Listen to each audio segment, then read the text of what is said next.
check out these beautiful matcha scones. We made them both vegan and gluten-free. Let us show you how to do it.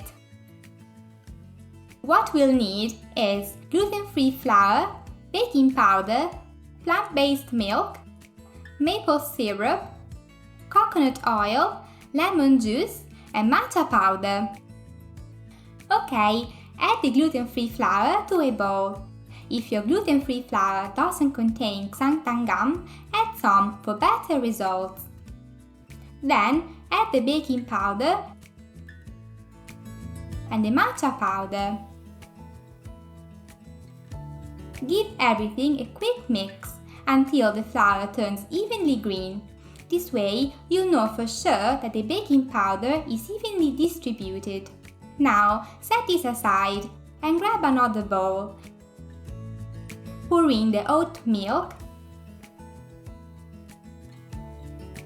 the maple syrup, and the lemon juice. This mixture will work similarly to buttermilk, but it's fully vegan. Put aside the liquids for a moment.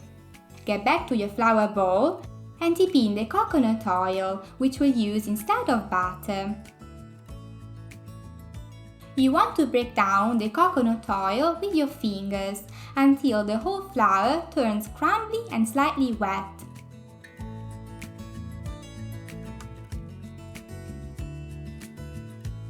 Now we can pour in our vegan buttermilk and then stir everything up into a dough.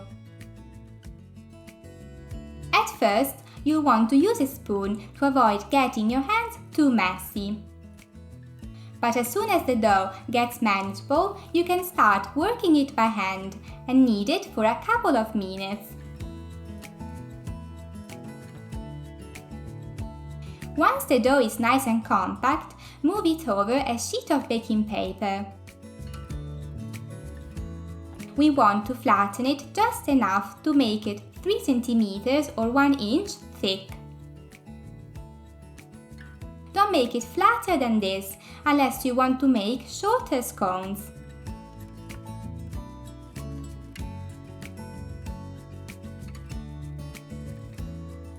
Now grab some cling film and cover your dough. We're going to cool these in the fridge for 15 to 30 minutes to make it easier to cut and handle the scones. Once cold, get rid of the film. To cut out the scones, we use the fluted cookie cutter. It's 6 cm or 2.5 inches wide. But if you don't have a cookie cutter, you can use the rim of a round glass to cut the scones. Press down your mold into the slab. When you pull it out, the scones should stick to the mold, so you won't have to grab them and make a big mess.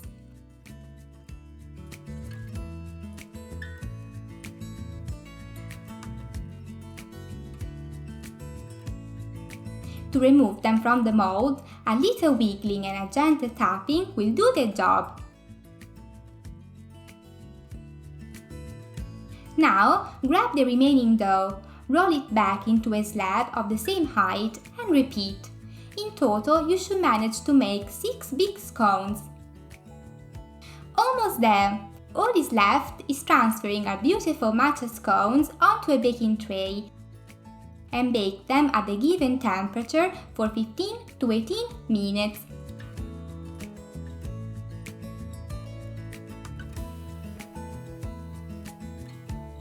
Once baked, we suggest you let them cool down and crisp up on a rack.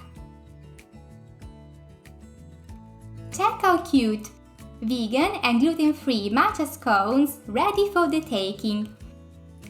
You can have them as is with tea, or slice them and fill them with your favorite curd or jam. We filled ours with homemade coconut milk curd. We'll put a couple of curd recipes in the description for you to try. We hope you like the recipe. Thanks for watching, and please don't forget to subscribe. Thanks, bye!